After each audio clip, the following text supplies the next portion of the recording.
Good evening and welcome to A Time Together. Tonight on this version and episode, we are going to take a little insight look into Rolex. We're going to talk a little bit about the brand history, a little bit about when pieces and families, let's say, were introduced, and then talk a little bit about a couple of new additions to our case, just to cover all the different bases that we have. We do these every week, and we're excited to bring this one to you this Thursday night. Those of you that are on Zoom are invited to come into the Zoom conversation afterwards and for a little discussion about anything watches. And those of you on Facebook Live, thank you for watching, and make sure to like us and share with your friends. So let's get started.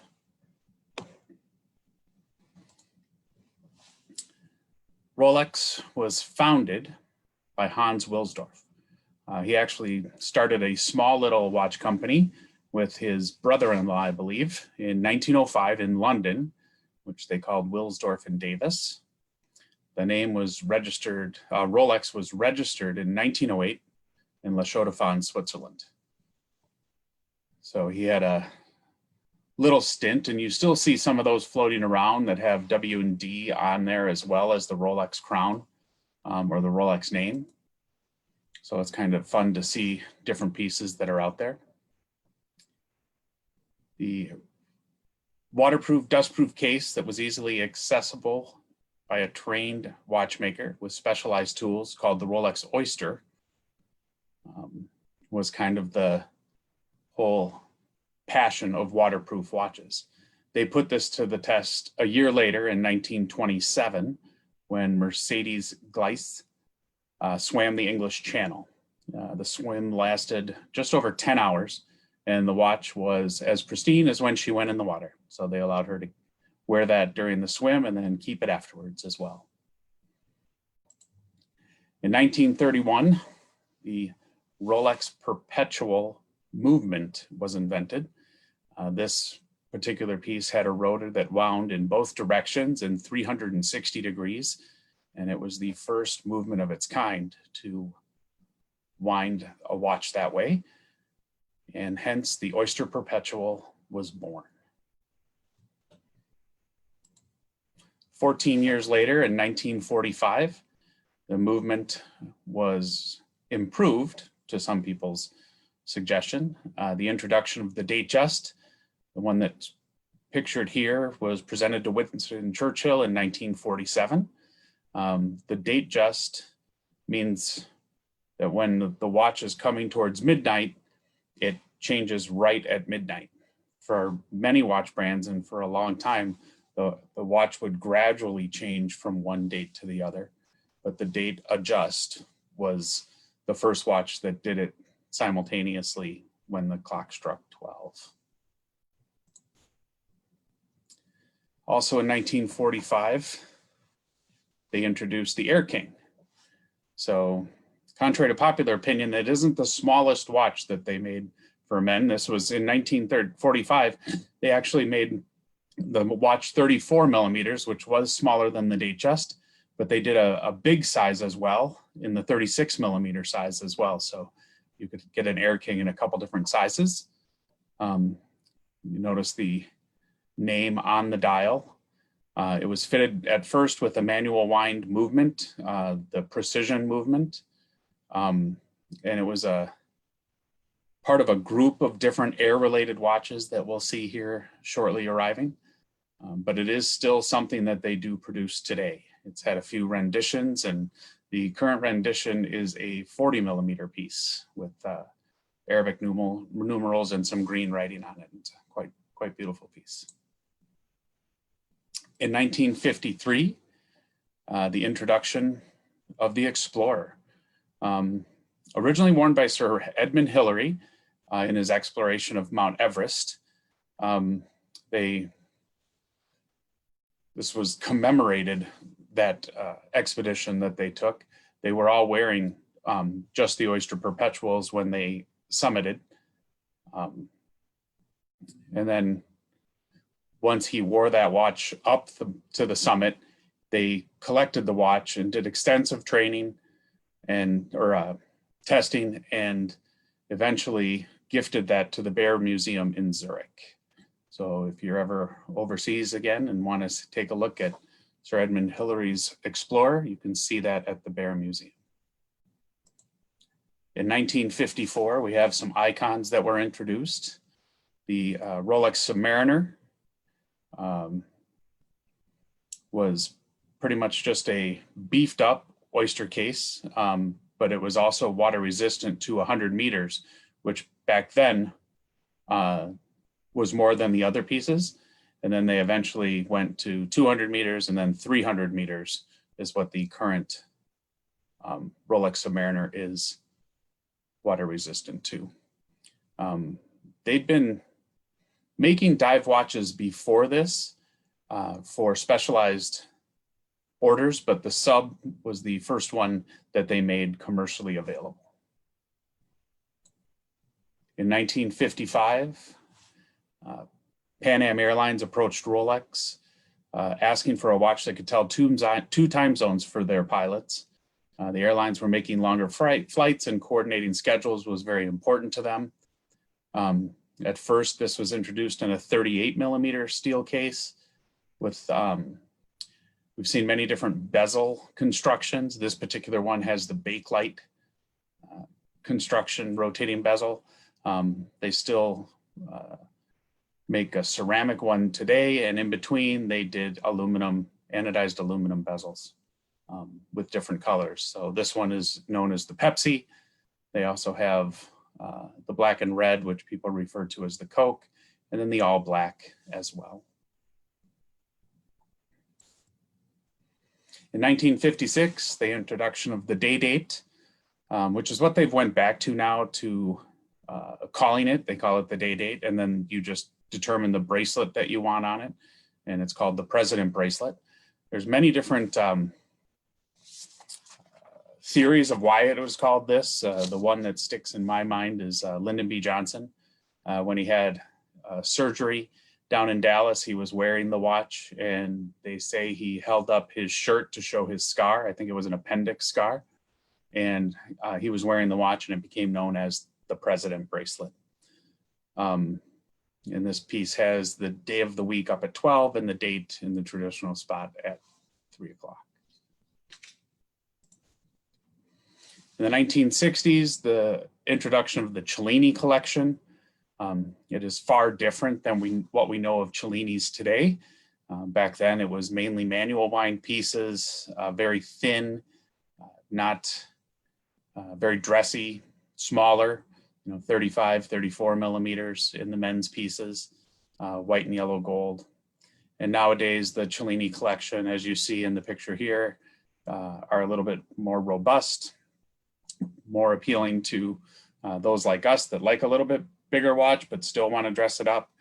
And this particular one has a moon phase. They do a second time zone and a date version as well as a plain version too. In 1963, they introduced their oyster chronograph. For many years, it was just that, a chronograph, until later on they called it the Daytona Cosmograph. And Rolex served as the official timekeeper at the Daytona races.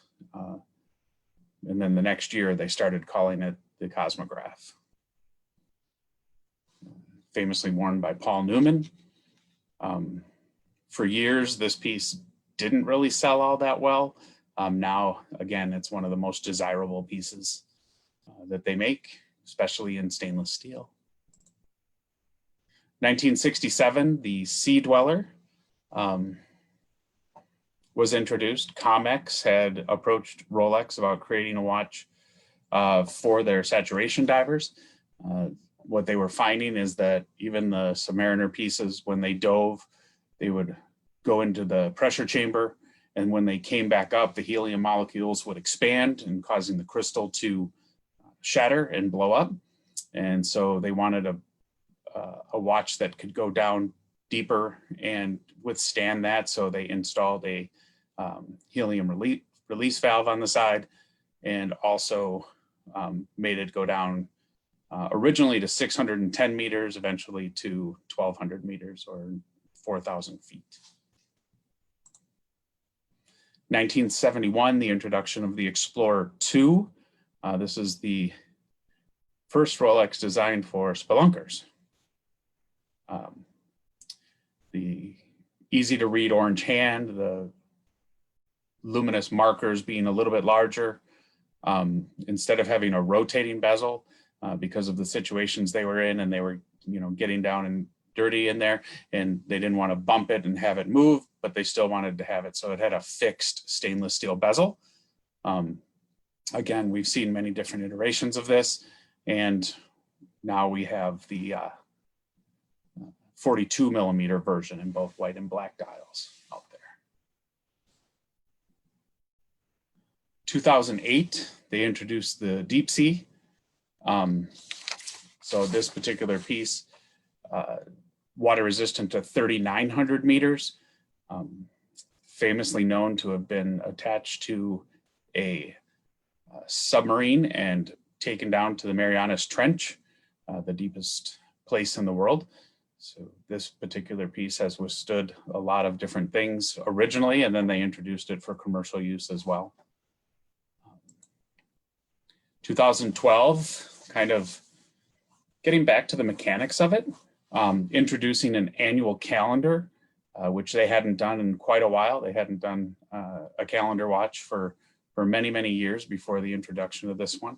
Again, it's a little bit larger, 42 millimeters. They do it in white, rose, and yellow, many different dial configurations, bracelets, straps, whichever you're looking for. But you'll see the little red arrow underneath the Rolex is pointing towards a second time zone. So you get a GMT function as well. There's a red square at the top above the crown that indicates the month. So currently it is the 12th month according to this watch. And then of course the date at 3 o'clock as well. The interesting thing about this is it's not, things are changed by the crown, but it's not controlled by the crown like many watches. The bezel actually rotates 45 degrees, I guess it is. And there's 4 different positions in which you individually set each function on the watch. So now we'll talk about a few of the pieces and that we have that have come into the store recently. These are quite extraordinary pieces and things we don't see all that often. If you look at this piece, the Daytona stainless steel, we talked about it a little bit earlier. This particular piece still has all of the stickers on it. It's from 2008, but yet it has never been worn, so it's a safe queen. It has the stickers, the complete kit, which includes the box papers and the hang tags. And you'll see on here, it has the original plastic bezel around the tachometer as well. White dial, classic red Daytona over it. It's very rare to find something in this type of condition with all of the stickers still on it and nothing, not ever being worn from that era.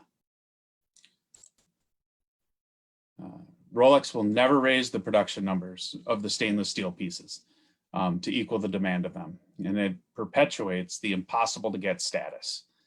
So these pieces are sought after by many watch collectors. You'll be told at different authorized dealers that there are waiting lists for them.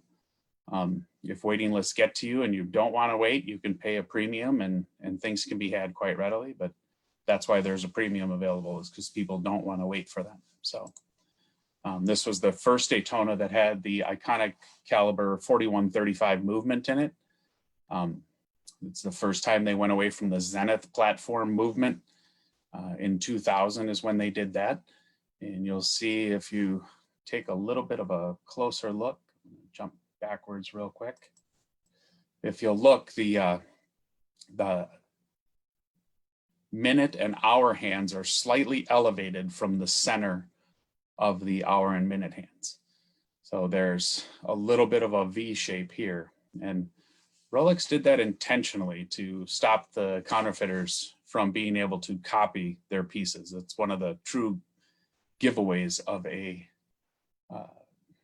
counterfeit cosmograph. Another piece that came in from the same collector is a never worn yellow gold Daytona on a brown leather strap. Also includes all its box and papers. Again, from the same year of 2008. This piece is set apart because of the mother of pearl dial. It captures the light in many different ways, displaying greens and rose colors. Although it's not as feminine as you'd think it would be. It's a very, very beautiful watch. And you'll see the little sticker on the back and no wear to the clasp or the strap itself. And then one more, a GMT Master 2 from 2011, but also with all stickers and hang tags and everything as well. It's got the ceramic bezel and the distinctive green GMT hand.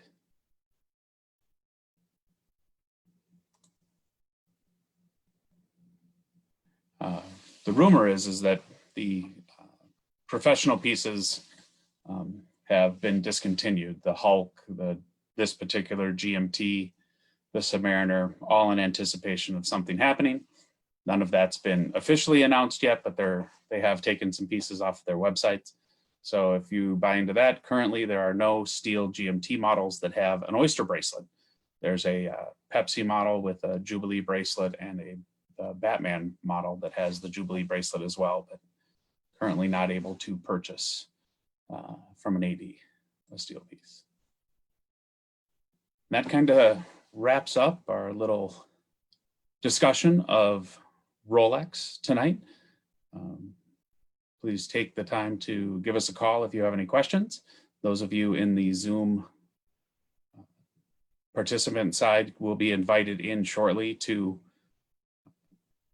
continue our conversation about watches in general with any questions. And those of you on Facebook Live, thank you for joining us and hope to see you next week. Have a great day.